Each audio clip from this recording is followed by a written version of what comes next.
Well, good evening. Thank you, Stephanie, for the always very raucous introduction. I've said at a few of these as we've gone throughout our communities that I'm always a bit nervous that my discussion won't be as exciting as her introduction, which is not a good thing. So thank you all for joining us this evening.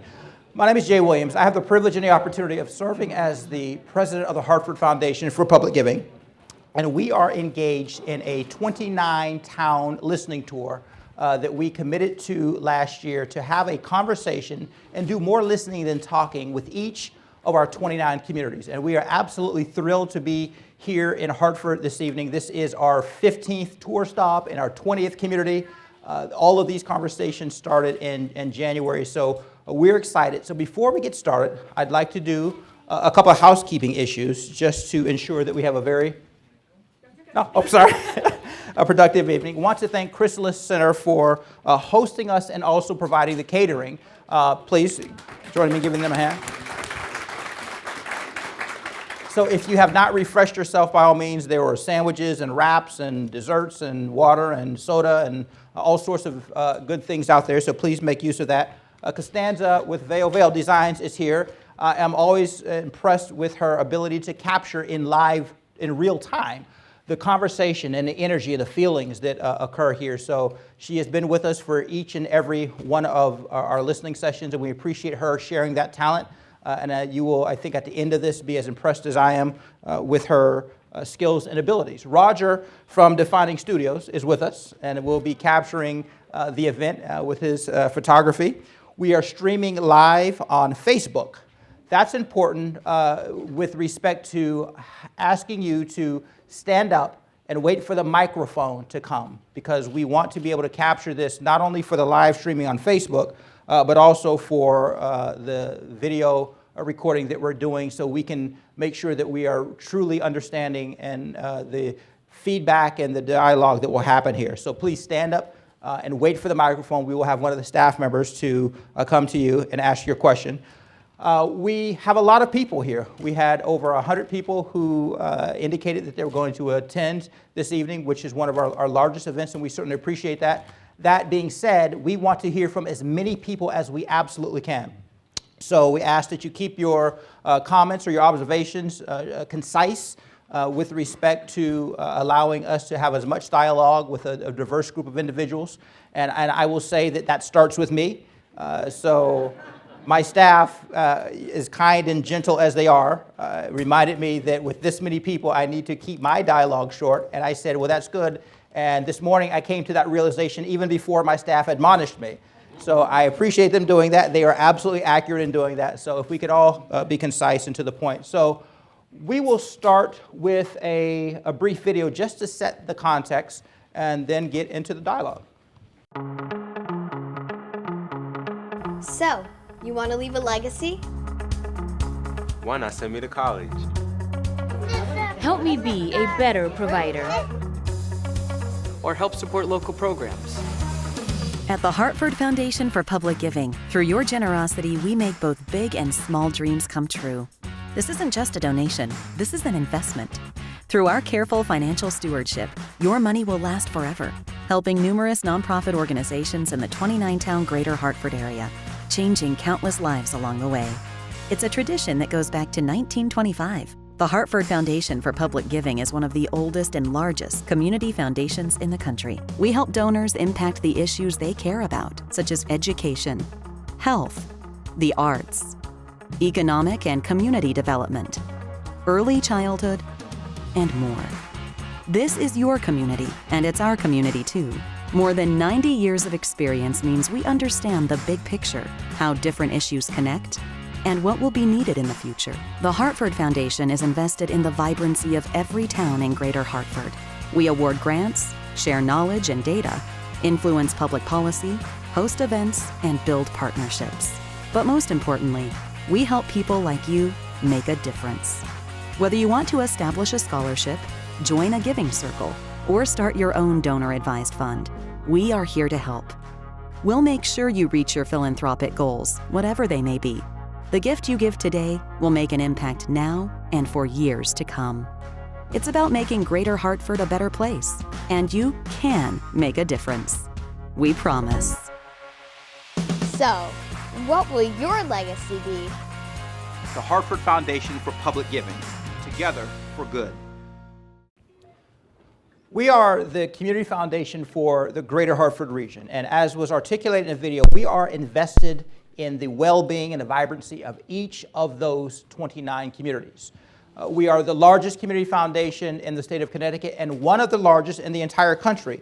That being said, we understand how important it is that we have a robust and intimate conversation with each of those communities to talk about their individual aspirations, frustrations, to ask a question, how can we be a better and more valuable partner? And that's why we're here this evening. And I'm not here alone. I am here. There are a number of members of the Hartford Foundation staff. If you all would just wave your hand. We'll be capturing this and here to provide expertise and guidance. Thank you all for coming. I also am thrilled to see my wife here.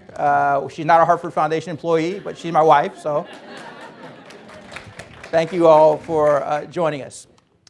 And as we said, this is an opportunity for us to do more listening than talking, and that's how this works.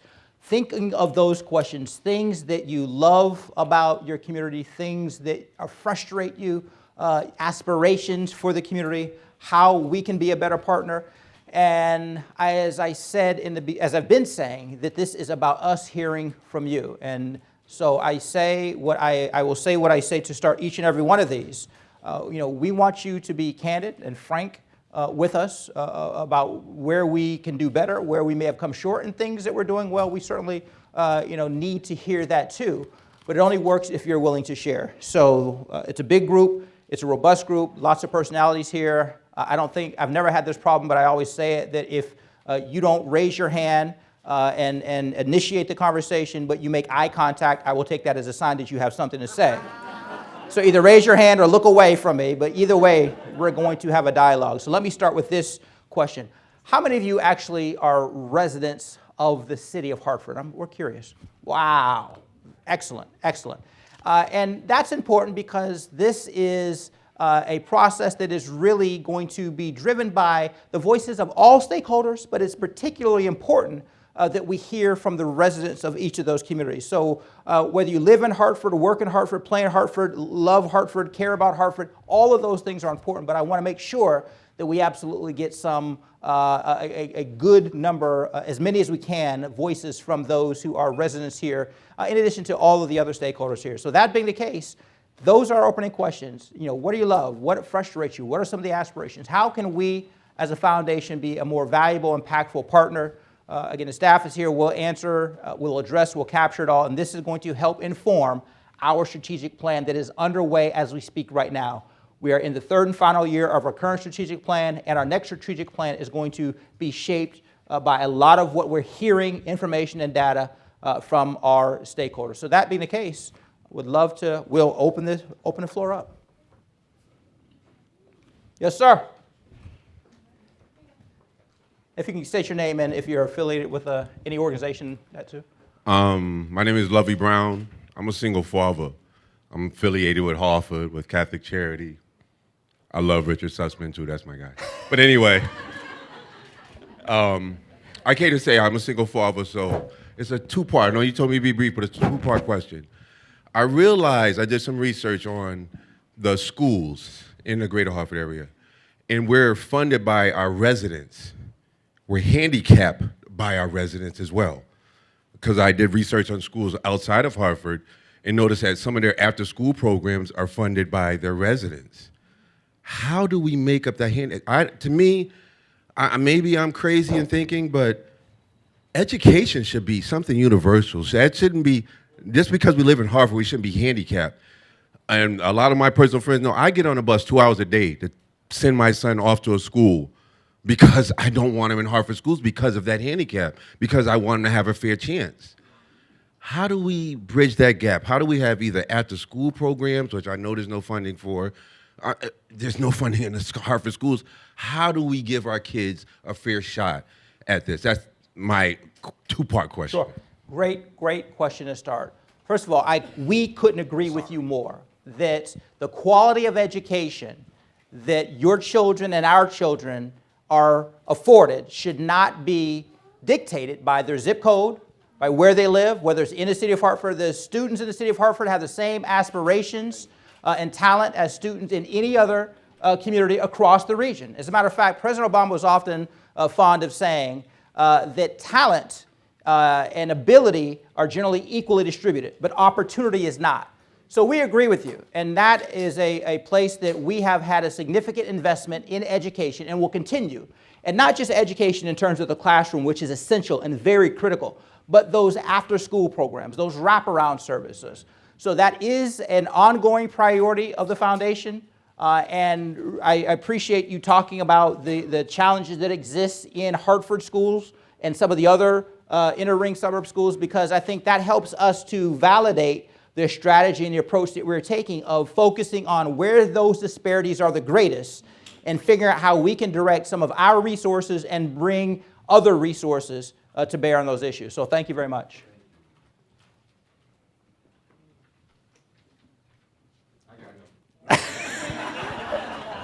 If there's no hands, it's going to be me and you, brother. We go, right. Yes, ma'am. Hi, I'm Lynn Weber, and I'm actually here from the village. And I'm going to respond to, I heard a single dad over there. And one of the things that there's many services, and the Hartford Foundation helps us tremendously. But one of the things that I see that there's a huge gap, and it's services for dads. Services for dads. You know, I could find services every day for women, but for dads, I'm having a hard time.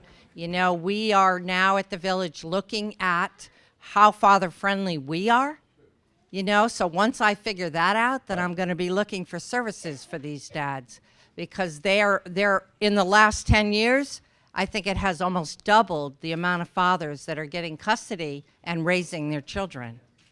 And so we really need to take care of that population. Thank you for letting that. I appreciate it. Thank you, Len.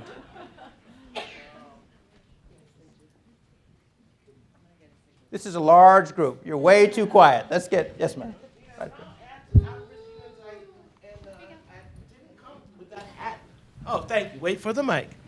I am Regina Dite, and I didn't come with my full-time hat on, but you led me to it with the stuff about fathers. So in my day job, I manage a program for children who've been sexually abused. What I see is a lot more of some fabulous fathers coming forth after mom's boyfriend has sexually abused their child.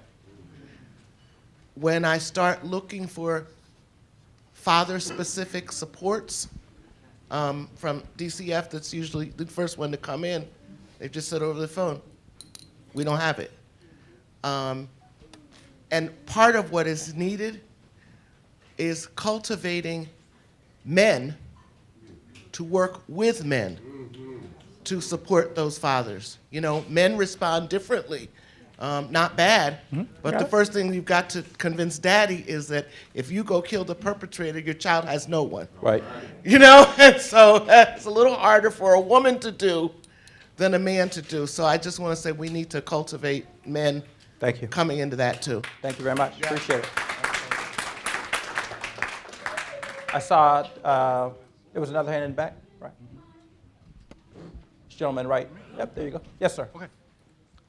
Yes, my name is Henry Hester, and my interest is parks. Hartford got parks. Okay. Hartford has a lot of parks in the city of Hartford, and one of the biggest cuts they do is in recreation and parks. And it's the two parks, like I'm from Keeney Park, it's 692 acres. Keeney Park was one of those parks that have all its acreage, but having the amount of money to make it operate has been a real challenge. And a lot of the parks have the same thing. And how to use those parks as tools for devices to heal people, getting people to interact with each other, and having the know-how as to how we can make that happen. Because as a group called, as Friends of Keeney, as we've been doing it for 30 years, it's all about, we're now looking at foundation as to how do we go to the next page. But as we get older, bringing in a new generation, putting together a mechanism that we can pass it to somebody else to make this whole thing happen. Because number one, that acreage and parks in general, as far as Hartford is concerned, they had a lot of range at the park, and having Frederick Law Olmsted in our city and this rich history of Hartford, as we continue to celebrate Hartford and this state, my biggest thing is getting parks to get its just due. Thank you, thank you. And we all know how much quality of life is added to communities by way of parks. And there have been some discussions, even with the city, about making sure that every neighborhood has proximity and access to the parks in Hartford. And certainly the resources are a challenge, but part of that goes to the very planning to ensure that those parks are accessible and of quality nature and quality caliber to service those residents. So thank you for identifying that. Yes, ma'am. Hi. So that's my favorite topic, parks. And that's because I work on Park Watershed, and I've been to some of the regional events, but I actually live in Hartford.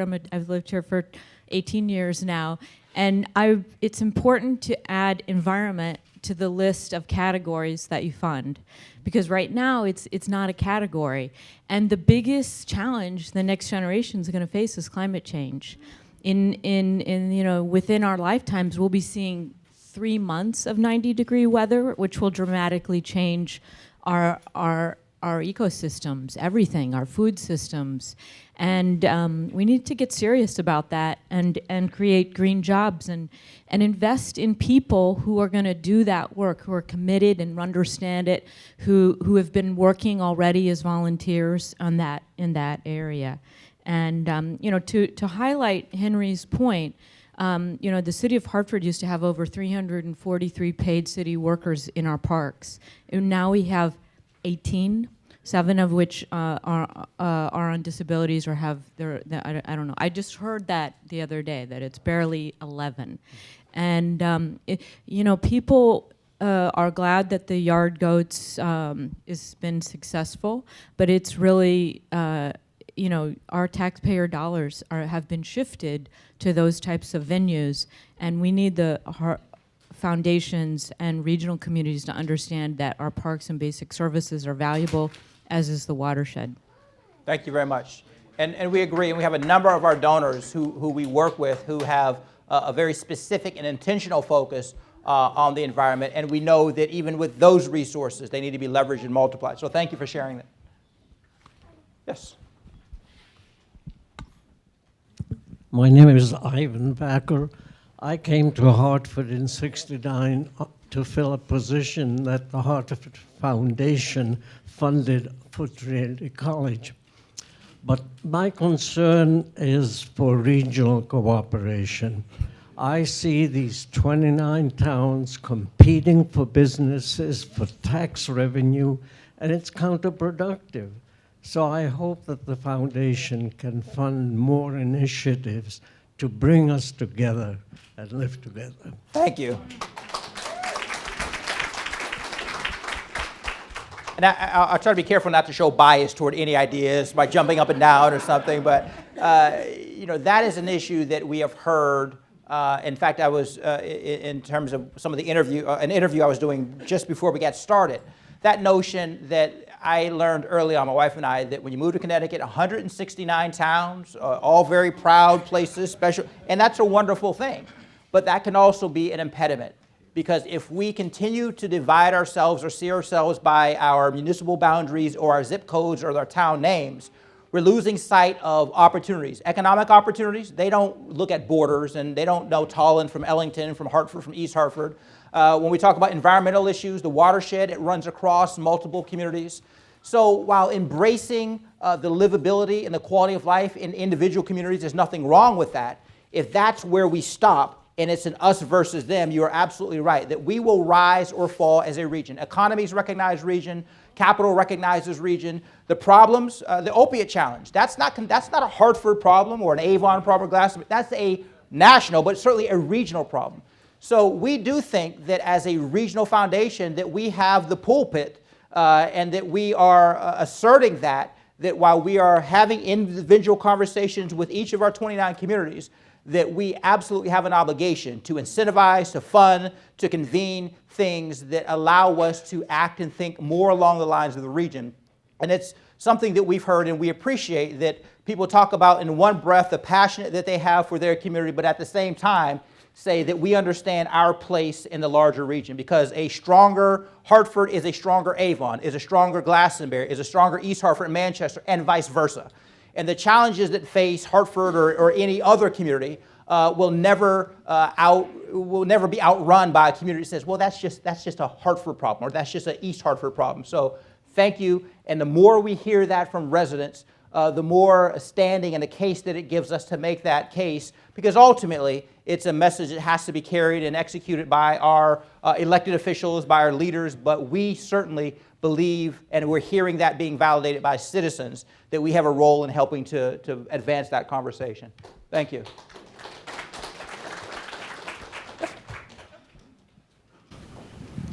Of course, I have to go on the regional kick. I'll carry that a little bit further. I think one of the things that people don't understand from the greater region is the vibrancy of the city is why we have major corporations in the city. And I think, and particularly when we are playing to legislators who don't understand that we have travelers, the Hartford, Etna, because they can attract young people, because the city's a place for them to live. If that no longer is the case, then we will see corporations moving their divisions. And the people who work there, their housing is not all in Hartford. That's where the regional detriment really comes to play, and I think that's what a lot of people don't understand. And I'd like to make a second point. Sure. One of the things that concerns me a great deal, although I have no skin in the game on this one, is how isolated older people are when they live in a house in the burbs where they have to get in a car to have any kind of social interaction. We're building all kinds of apartments in various parts of the city where a social interaction is as easy as opening the door to your apartment. And to me, that the negative impression that people have of the city prevents them from moving out of isolation into a place where they could be very warmly received and have all sorts of interactions 100 times a day if they wanted. That really concerns me, that negative piece keeps people from having a fuller life. Thank you. Thank you. Right next to him, right in front. Thanks. I'm Brett Thompson with the Greater Hartford Arts Council, and riding on Suzanne's coattails, we know that a city needs to be vibrant, needs arts, and it needs culture. The Foundation's been a very strong supporter of arts and culture in the past. What do you think it'll look like in the next 5 or 10 years? We agree with you that in order for a city to be vibrant and to have a richness and a quality of life, that arts and culture absolutely have to be a part of that. And it is, has been and will continue to be a part of our funding structure in the strategic plan. So even as we are looking at disparities and focusing on things like education and economic development and regional cooperation, we can escape, and nor do we want to escape, the notion of the value that arts and culture bring to not only the city of Hartford, but to the entirety of the region. So I don't think that there should be any concern that we don't see that and understand that importance and the priority. And I can tell you that not only we as an organization, we're only as good, or we're only made up, we only exist because we have people who are philanthropic and who are generous with their resources.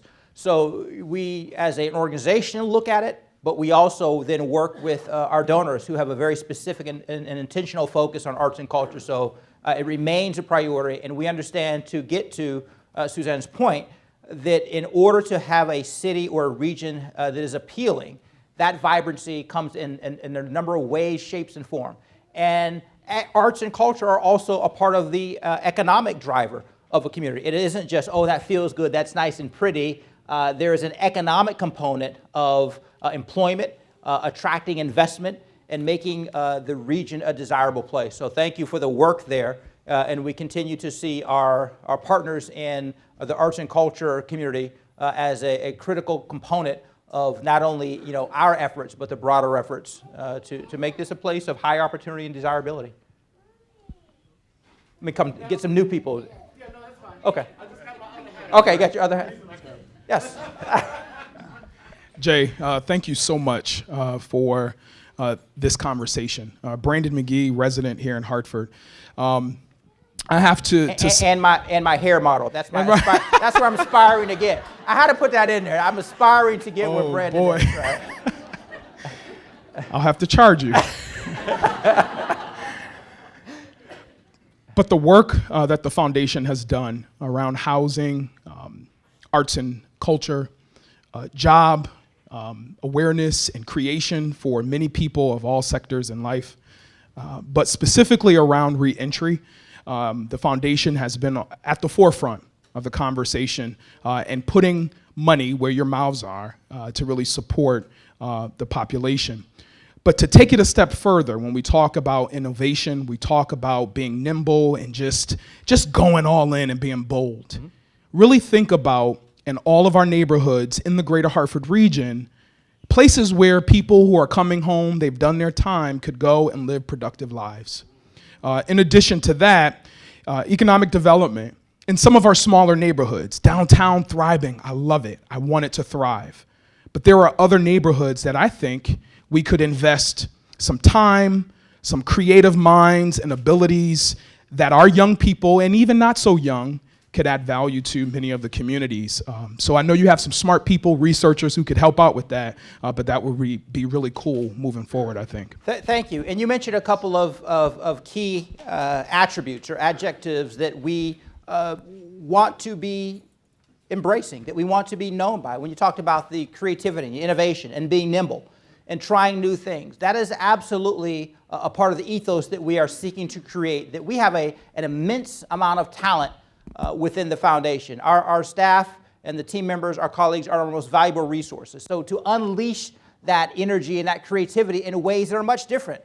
We as a foundation have been a bit cautious and well run, and it's not to take away from any of our past activities, but there is something to be said about being overly cautious, being too risk averse, especially when you look at the landscape and you see how things have changed across the state, across the region, and across the city of Hartford. It demands that we take a look in the mirror and say, you know what, that we're going to have to go out and go all in many instances. So looking as you described, or those neighborhoods of opportunity.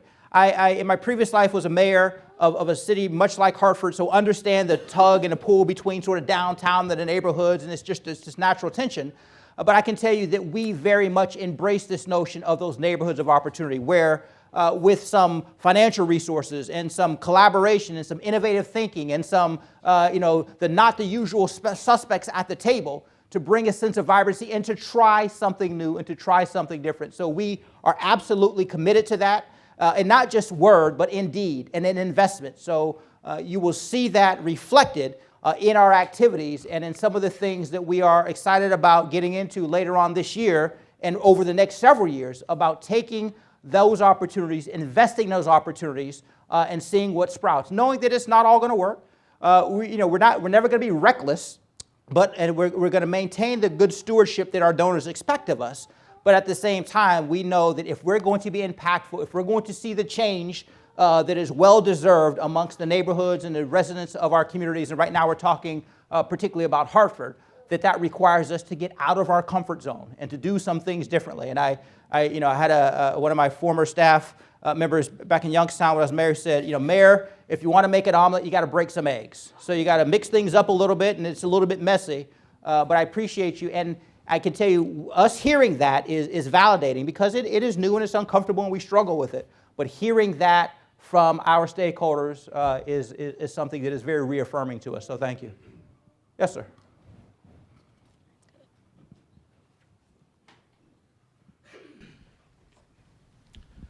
Good evening. My name is Mark Jenkins. I'm the founder and executive director of the Greater Hartford Harm Reduction Coalition. You opened the door for several things. One, the opioid epidemic. Two, breaking eggs.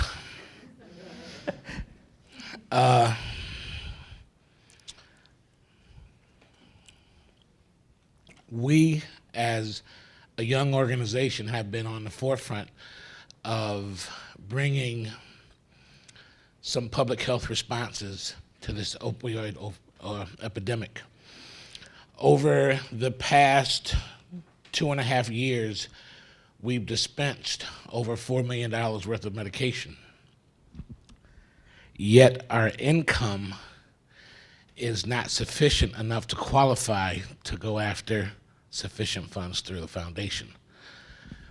We've benefited from the nonprofit support program, so we were able to create a position and give someone a stipend while we created and looked for other fundings to, follow that. And we've done that, followed up and made that a position for someone. But yet and still, we don't meet that criteria to go after a position, even if it were a full-time position through the foundation. Is there a next level? Is there somewhere between that $300,000 plateau that you have to have for an income to qualify? Because we lead the state. We're the only community-based organization in the state that has done an overdose awareness and prevention training every week in the city of Hartford and given away naloxone. We responded to the crisis in New Haven by giving them over 700 doses of naloxone, none of which the state paid for. This is all stuff that we've, through our relationships, have secured, and have another 3,000 doses sitting on our shelves. So we secure that. We know if anything happens in Hartford, we're there. Right. We've established those relationships. Yet and still, we don't have the cash flow. I've got over $1 million worth of medication sitting on the shelf, but we don't have the cash flow that some of these other organizations do. So therefore, we're not seen still there. Yet we just opened this past Friday the state's first harm reduction drop-in center, where we work directly with that population from within their neighborhood. We work non-traditional hours and weekends. What do we have to do to catch the eye of the foundation? So I would tell you, I would give you a two-part answer. We are, the NSP program, the nonprofit support program that the gentleman referred to, is a part of the foundation where we have staff that work with some of the smaller upcoming nonprofits to help build capacity, to get them to a point of being able to not only apply for additional funding from us, but from other funders. So we are absolutely taking a look at the program and the parameters of the program and giving consideration to how we can have it be as robust as we can, looking at no stone is going unturned. So the timing works because Anna Marie Reamer, who has led that program for a number of years, recently retired. So it's given us an opportunity, not that we didn't have it before, but it's just a natural opportunity for us to take a look at that program to try to make sure it is helping as many nonprofits, small nonprofits, as we can absolutely do to build that capacity toward achieving other funding. The second part of that I would respond to is, if we haven't had this conversation with you, either way, we invite you to continue having that conversation, is we're looking at new ways to collaborate. And it's something that's often said, but when it comes down to it, it's good until it means, you mean I might have to, talk about resource allocation and sharing and things like that. So what I would also say is that we more and more realize that there are an unlimited number of needs and unlimited demands on a very limited pool of resources. So to the extent that we can be innovative in the ways we encourage or incentivize, put money on the table for organizations to collaborate. Some organizations, it sounds good, but we just haven't gotten around to it. Versus if we're saying not only it sounds good, there's some financial benefit in collaborating with, and I'm just using an example, an organization that maybe has some capacity that currently your organization doesn't have. If there is some financial incentive that provides a community benefit, those are conversations we're looking to have too. So it doesn't mean that we aren't about building capacity of individual nonprofits to get to that higher level you talked about, that's certainly still a goal and an aspiration. But in the meantime, are there things that we can do to help address some of the challenges you have, where you've got product and something that would help the community, but not necessarily the resources to, if I'm understanding you, to get it distributed, in ways that would be of greatest benefit. Thank you. Right there, and then yes, we'll come to you next.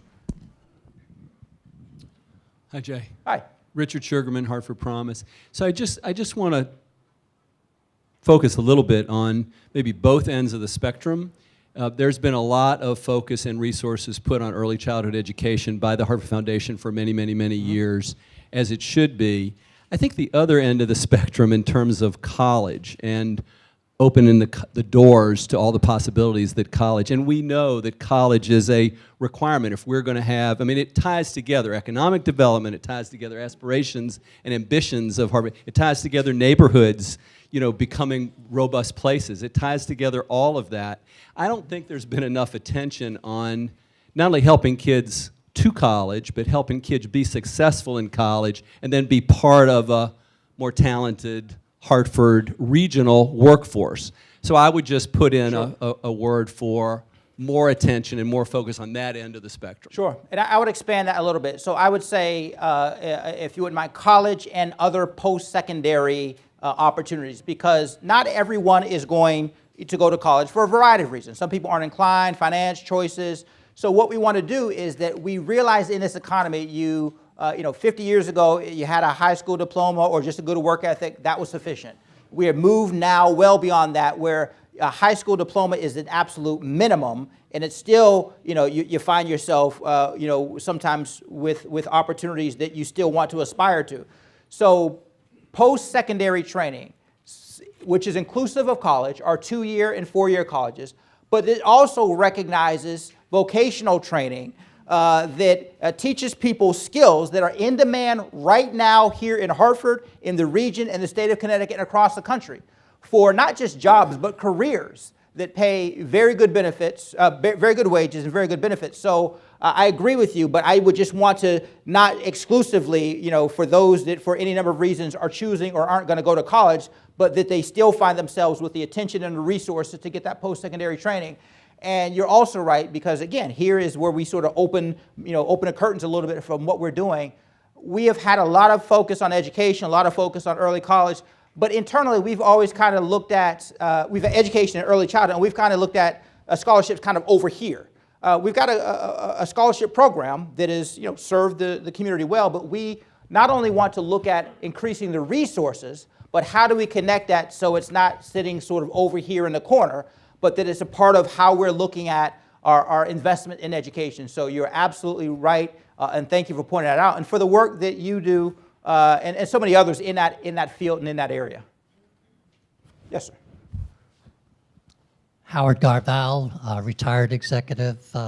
Welcome to the Greater Hartford Thank you. region. The mention of the small nonprofits that you just mentioned. There happen to be, unlike West Hartford that has a foundation for its public schools, Hartford doesn't have such a thing. And there are small nonprofits that are connected to schools. There aren't many, there are a few.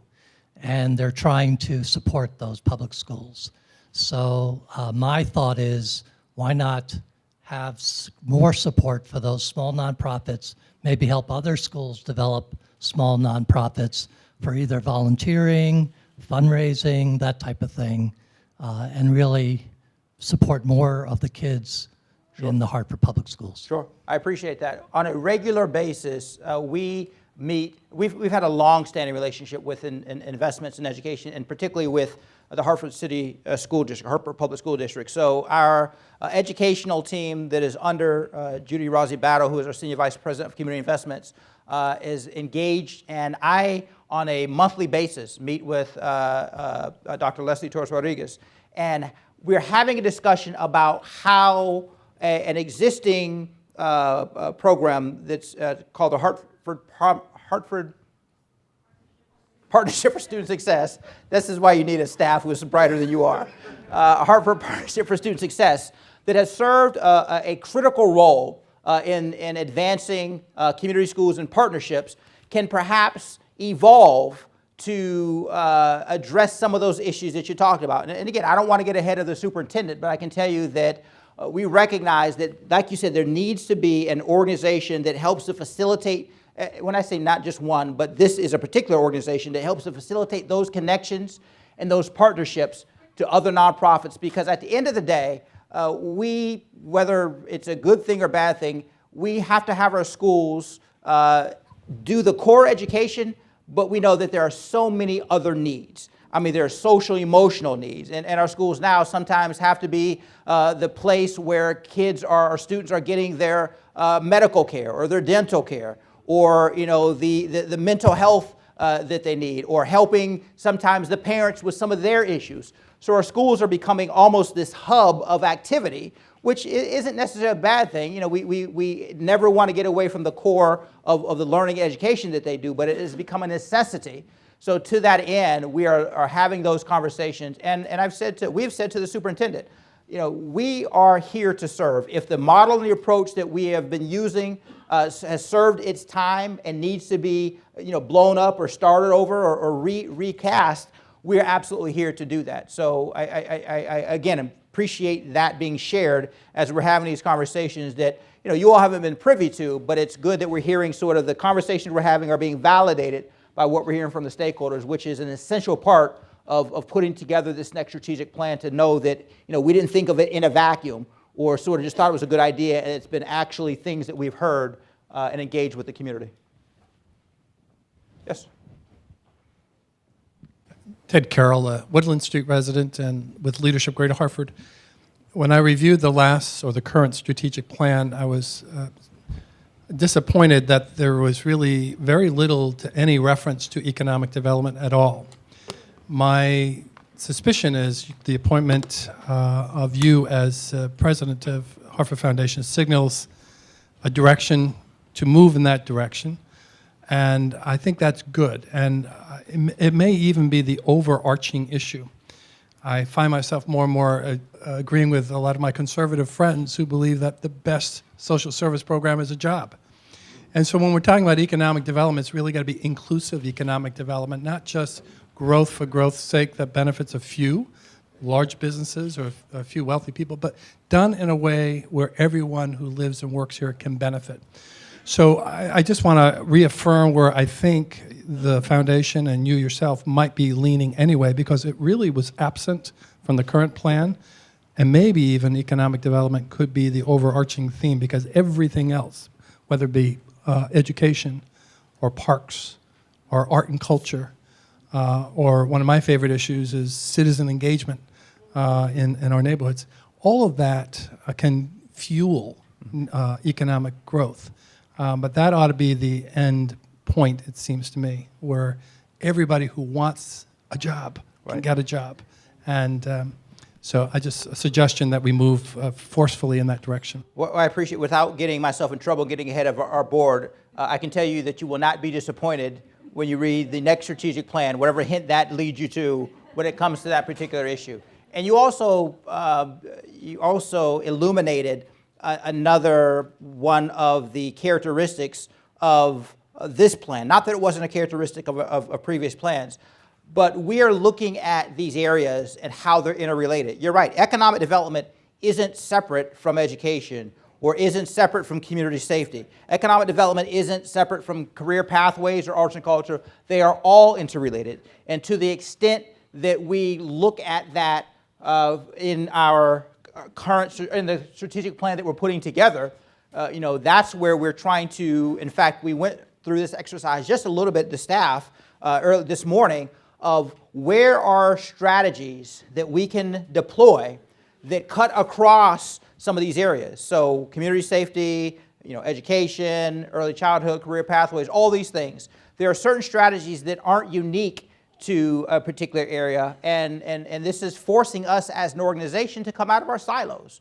It is easy, even if unintentional, for us to just say, this is the work we're doing, and there's a lot of need here and a body of work and a lot of investment, and unintentionally become so siloed that we don't see the importance of making those connections. So I have zero doubt that you will not find that as a part of our next strategic plan, along with some of these other things, but in a very intentional and deliberate way. Yes, come here, and then, yep. Okay. My name is Valencia Coleman. Yes, ma'am. I've been living in Hartford for 55 years, and I love Hartford. I'd never move out of Hartford. And I've been here, and the West Indian Parade, when it started, they had people sitting on floats and waving. It didn't have children in it. Mm-hmm. So my friend said to me a couple of years in a row, why aren't kids dancing? Why isn't the culture being shown, the lovely dances we have in Jamaica? Mm-hmm. And so I said, yes, I'm going to look into it. So 35 years ago, we started the Cultural Dance Troupe. We were a year-round program, and because of funding and a good place to keep it, we just are doing summer programs. We have sometimes basically about 100 kids. Okay. As soon as we say summer, they all come. We don't even have to advertise for them. And so we are in North Hartford. Okay. All right? We don't, aside from the Hartford Foundation, we don't have a lot of grants to run the program the way we want to. And like I said, we started as a dance program, but now we are a creative youth development program. When I look at my city and my families and children, it can't be just dance all the time. So we have academics in the summer and youth development and theater. We still do some dance. We'd like to have music as well. But we don't have a permanent home. We are in church basements, and at evenings when we want to stay late, they are closing. Right. So I have to get out.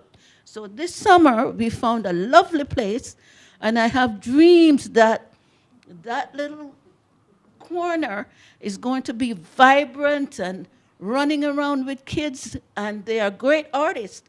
I'm looking at the walls, and I said we'll have exhibits. I'm lacking funding, even to pay the rent. Even today, I asked the landlord, could I stay? They said, where's the money? So I'm going around asking donors and even coming out with my own funds to keep that lovely place. So I'm asking the foundation, they help me a lot, but to help me a little bit so I can keep that place and attend to the kids and make them grow healthy, educated, and become leaders right in the city of Hartford. Well, thank you, and we would welcome that conversation with you. And as we talk about that conversation, it poses the question, how do we create a system that sustains and provides benefit and opportunities to collaborate amongst some of these small but critical. Small doesn't mean inferior, and small doesn't mean less important, but small but critical organizations that in and of themselves, I mean, you could make the case, how do you sustain multiples of these? And sometimes the only way to do that is through collaboration. So, we welcome the conversation about, the program as you described it, but what we also want to do is ensure that we're having a broader conversation about how we, as one of many funders of arts and culture, can make sure that we've got our large, sophisticated places where we love to go and see the Broadway shows, while at the same time having programs that might appeal to Sonia and I have an 8-year-old son who has all sort of creative aspirations, and him and so many others of his colleagues throughout the city. Thank you for that. Let me come here, then I'll come back. Yes. Oh, I'm sorry.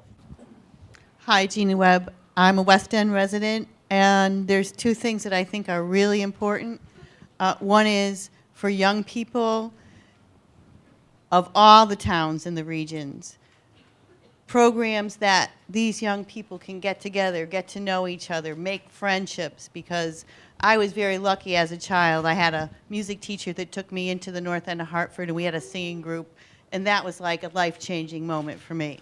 Second of all, put the corporation's feet to the fire of providing ladders up for kids that can't afford to go to college, that have some talent, support them, even if it takes them a longer time to get a degree, but bring them in so they don't have to have a college tuition bill that they'll never have a house.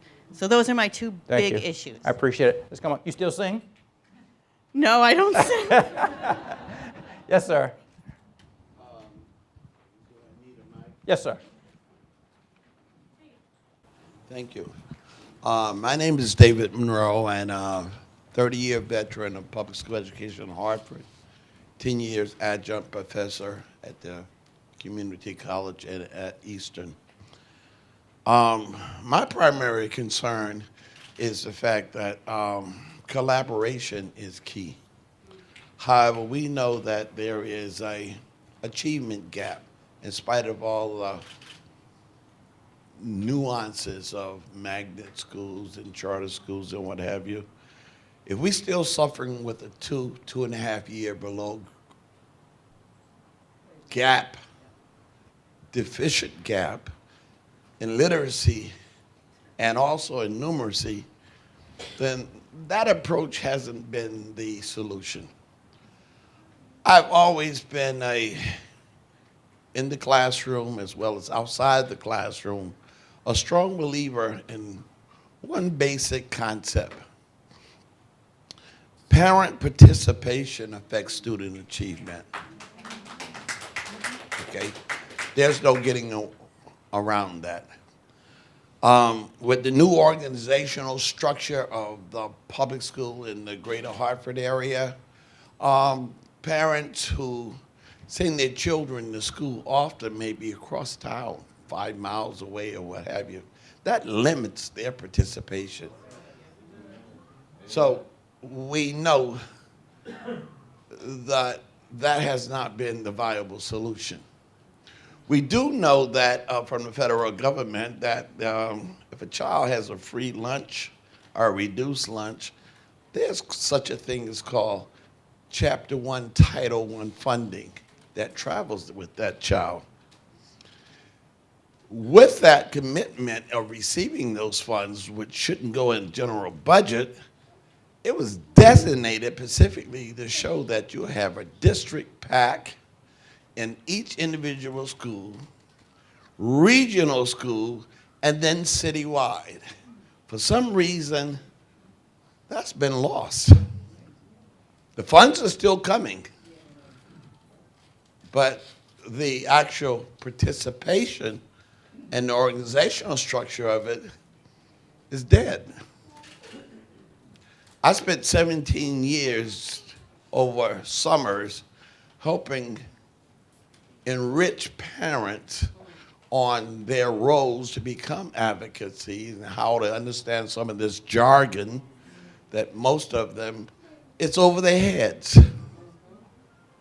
So sometimes we rely on our own individual public school districts to provide that. But in our largest cities, it's an absence of that. I know what drives attention is dollars. And when I look at the Hartford Foundation for Public Giving, I know when you all designate dollars, you're also looking for accountability. And I strongly feel that there's a need for strong accountability in that area, because if you stop and you think about what allowed you to become successful, it was because your parents were participants in that process.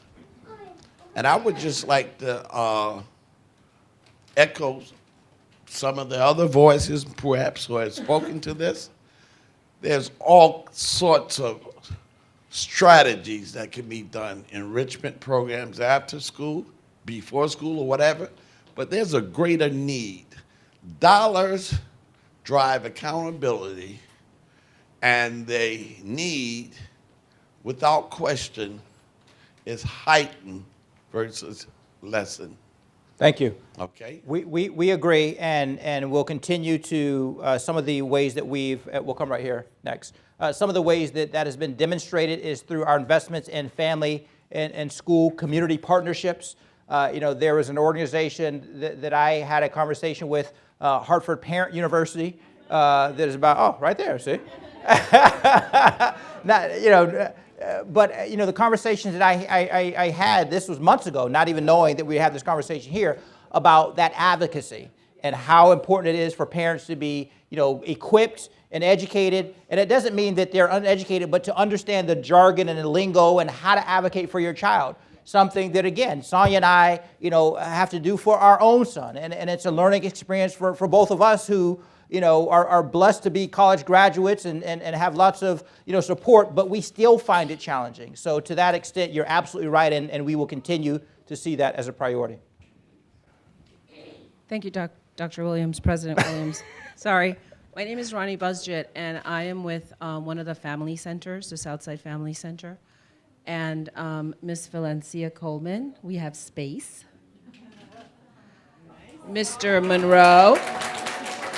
Monroe, literacy and parent advocacy happens at the family center. So, sir, what I'd like to express to you is that collaboration and folks knowing what's available in the city is very important. And what I'd like to say, as a person who grew up in Hartford, is very much connected to Hartford since I was 12 years old. Trauma, poverty, parent involvement, not just engagement. Parents learning what they didn't learn when they were kiddos. Now raising kiddos that are gonna go through the same trauma that they went through for how many years in Hartford? That's why I stay in Hartford. Right. And I would like the foundation to really take a close look at the assets that are available and cause that cross-sectional collaboration. Thank you, thank you, thank you. So you've highlighted one of the benefits that we've seen come out of this is sometimes we'll have someone over here identify a challenge or a need, and someone just a row or two over says, wait a minute, this is what we might be able to provide. So that notion of, she's sitting literally one chair, two chairs away from you, and is saying that there is space, that they can talk about for housing, your program at something that, she understands that this isn't an organization that's going to pay, has $5,000 a month to pay for, fancy space. But to be able to make those connections, and that's one of the things that we also want to elevate and increase. How do we use our platform to convene, to connect, to make aware? There are dollars, and absolutely dollars are of value, but information is valuable. Just things that we might not be able to do if we're saying, but we have a platform that can help connect people that can do that better, more efficiently, in ways that we might not be able to. So thank you for that, and having that conversation and figuring out how we can make other connections like that. And you're right, how do we break and look at those generational things that have occurred here? So that is about, again, you talked about the disparities, you talked about where the focus and the quality of life in places in our region are detrimentally impacted by poverty and trauma. That's exactly what we're looking at. And there are going to be some who are perhaps critical of us for looking at it. But what we're saying is that if we're going to make an impact, if we're going to be a foundation that wants to still value the things, responsive, basic human needs, arts and culture, but we just can't in good conscience turn away from things that we know that there are significant disparities that have to do with where you live, what your income is, or what your race or ethnicity are. Those things, if you did everything quote unquote right, your race, place, or where you live, you still may find yourself in a lesser quality of life for no other reason. And how can we perhaps impact that in ways that would help move the community forward? Yes, ma'am. Yeah, here we go. Oh, thank you. Good evening. Good evening. And first, I would like to say thank you for the funding that we have gotten from you in previous years. Would all the parent leaders and parent ambassadors stand up, please?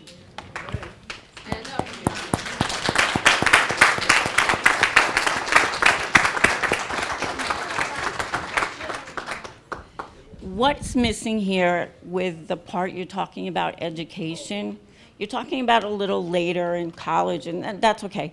But the family centers within Hartford help to start that education process for the children, starting very young, that would go on. In addition to that, you have parent ambassadors here that have learned to be advocates, that support our communities, that bring those issues within that community, whether it's poverty, sickness, whatever else, to the state capitol. Right?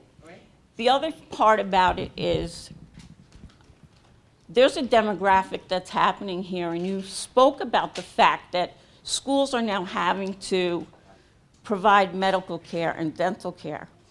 What I feel is being ignored here, or maybe not brought to light, is the fact that many of these children are homeless.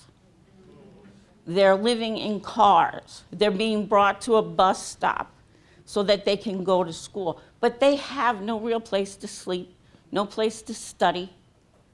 So family centers help them and provide a tremendous amount of resource behind. All the parent advocates here, parent ambassadors, do everything we can for our community, our families. And in saying that, parent ambassadors and parent leaders work hours and hours and hours and hours donated. It would be nice if we could be appreciated with some stipends for all the work that we do.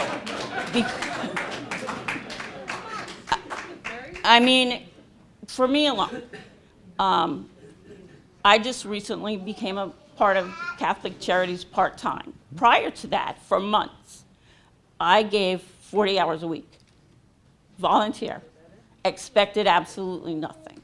I'm a parent ambassador, so I advocate for families. We teach other parents that are coming in. We do so much within the community. I would really like to see the stipends for the parents. I would really like to see our funding increased to help the homeless families and those children, that we could put together more programs that would help them and address those issues. Thank you, thank you, thank you. So for the work that you do and for the fact that you're highlighting, it requires partnerships. And again, we're here and welcome the continuation of these conversations of how can we, through our resources, but through other partnerships that exist, ensure that the work that is done by those family centers and the individuals who give of themselves, are recognized for that. So thank you.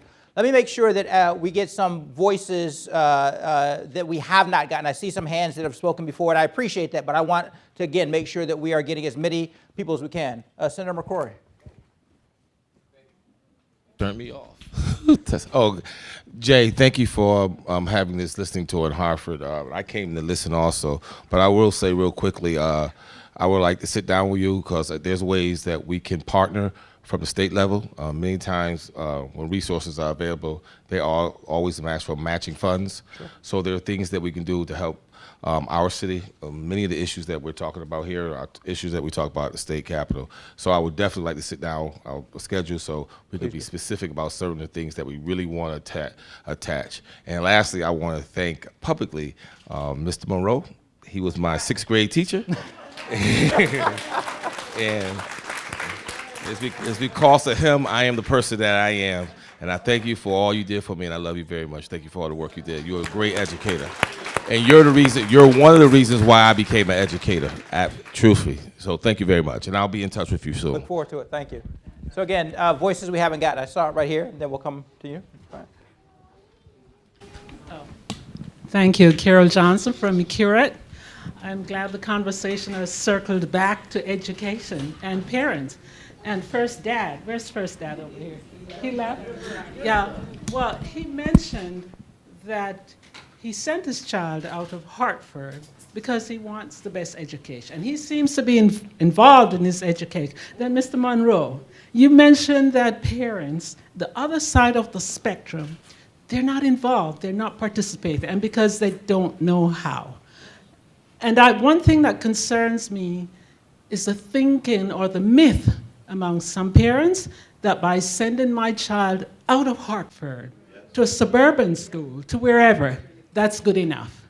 And they're not participating. They don't understand what that means and why their kids are not achieving. So I'm glad we're circling back to parents, because I think we need to have some way of educating parents, getting them involved to understand this whole gamut of education. You're right. And the role that they play. And the magic isn't in the school. The best school district, you walk in there and you will find dysfunctional students and with all sorts of problems and challenges. It is great to have that, and the school district have that obligation.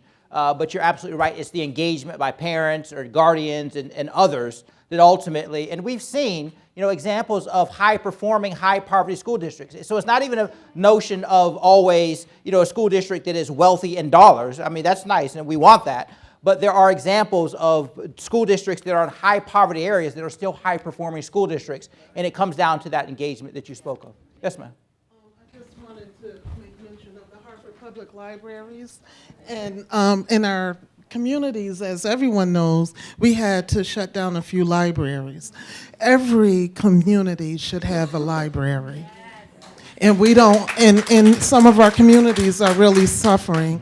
I serve as the chair of the Salem Hill Neighborhood Association, and we don't have a library anymore at the West Middle School, and hundreds of thousands of dollars were spent for that. Right. But is the foundation, I guess I just have a question, is the foundation looking at ways to kind of rebuild some type of place for our children to go study, learn?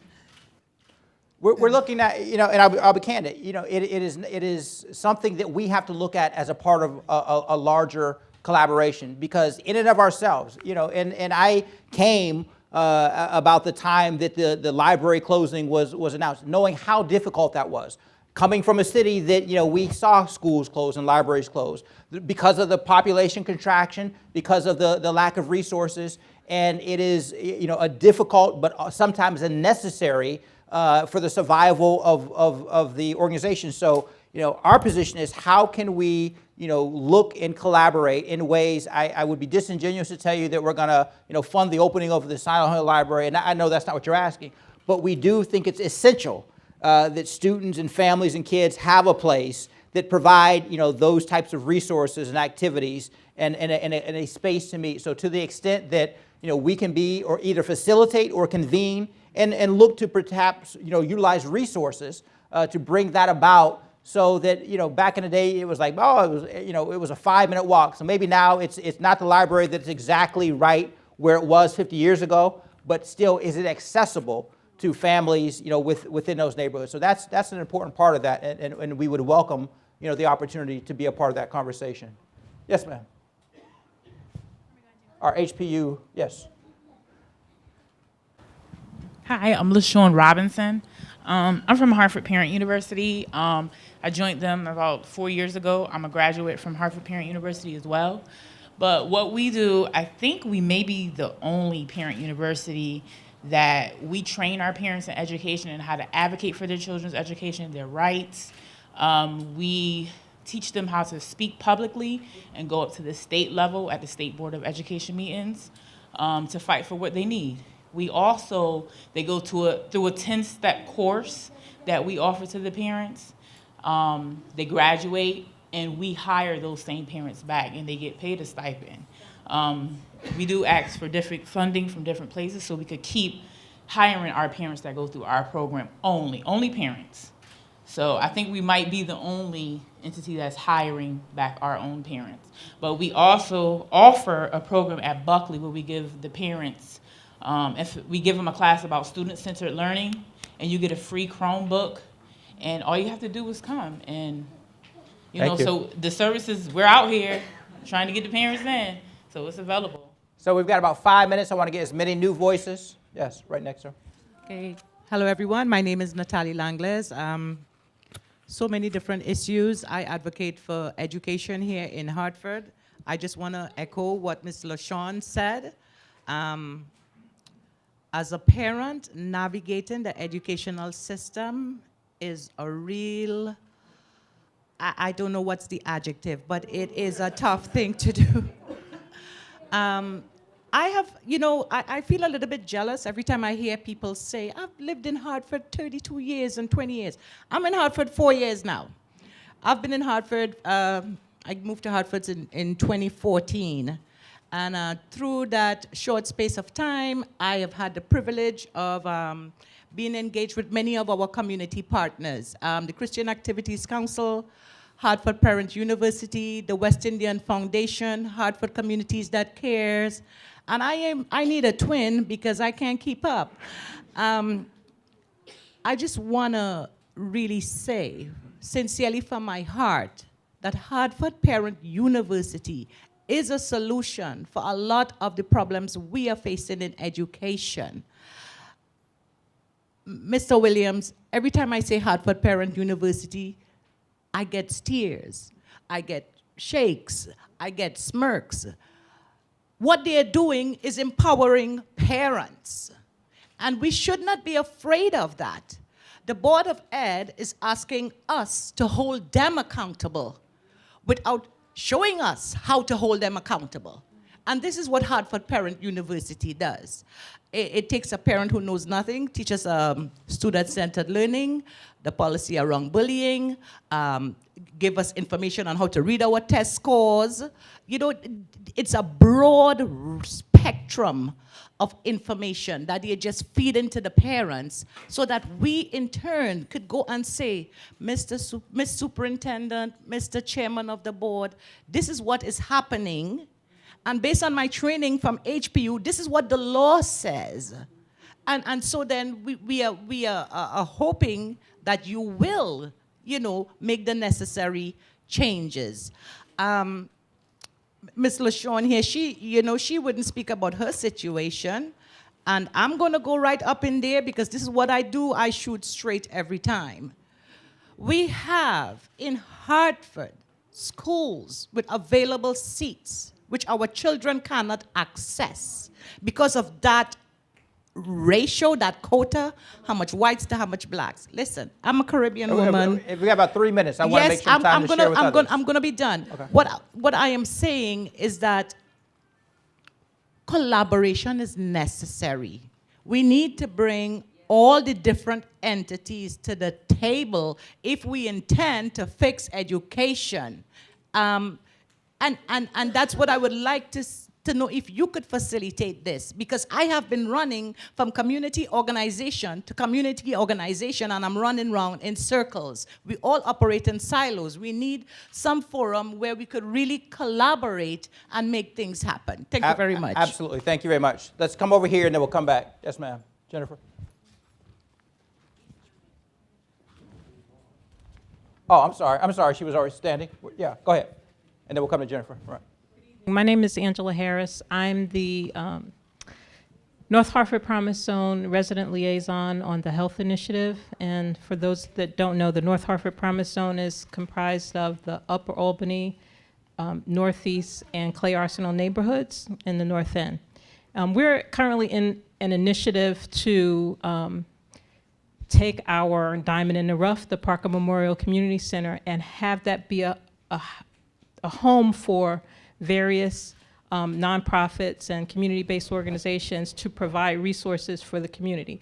Our Director of Parks and Recreation, Division of Children, Youth, and Family and Recreation is here, Kim Oliver.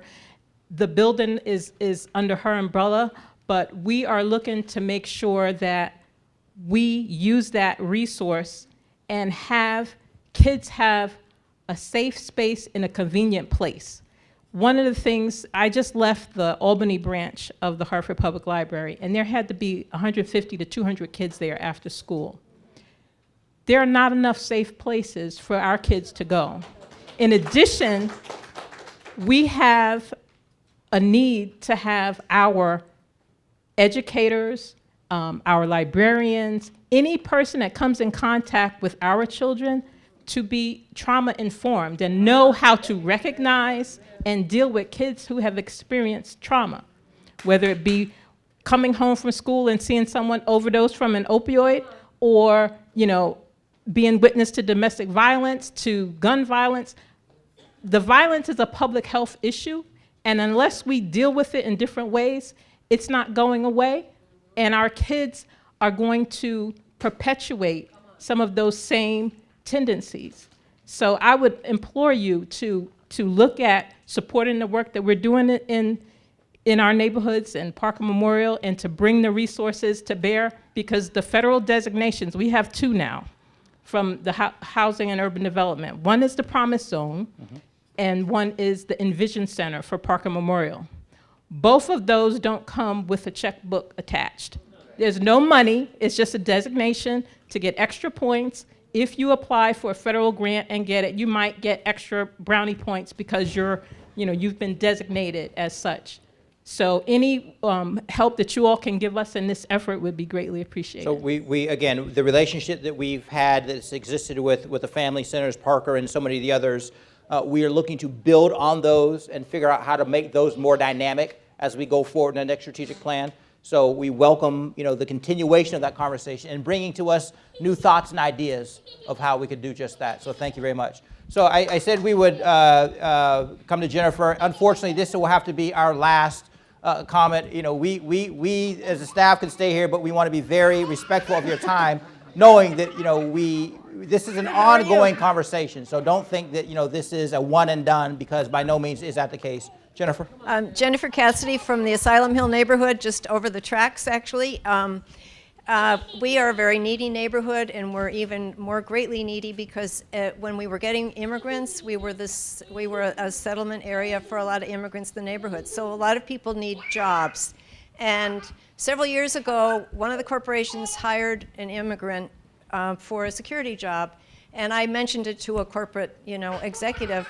And he said, gee, we ought to write a story about it. Well, Asylum Hill is a site of 3 major corporations. the Hartford, the Aetna, and St. Francis. And it's an anomaly that somebody in the neighborhood gets a job. I think there is such a disconnect between, they give out backpacks, concerts, this and that, but actually hiring from the community, there are a lot of people that are capable of doing jobs there, and we just don't figure it out. Right.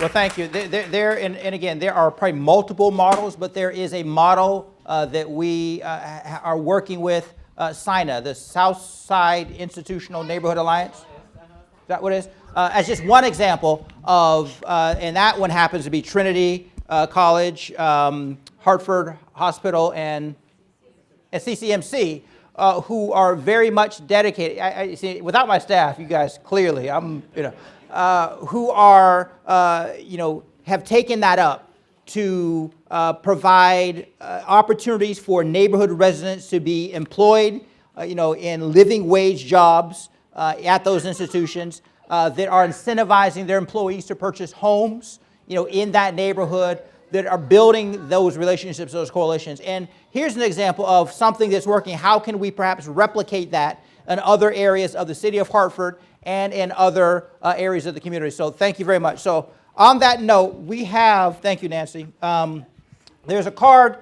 that is on each of your chairs. So, the best thing, we love the face-to-face conversation and dialogue, but we have limited time. So to the extent, if there are comments or thoughts or ideas that you have not had a chance to share this evening, if you would, fill out this card and either give it to one of the staff members or put it in the mail. It's postage prepaid. And as I indicated just a few minutes ago, this is not a one and done conversation. We're not going and checking a box and patting ourselves on the back. Oh, we got all our communities. The discussion tonight is an ongoing dialogue. It is helping to inform our work now and moving forward.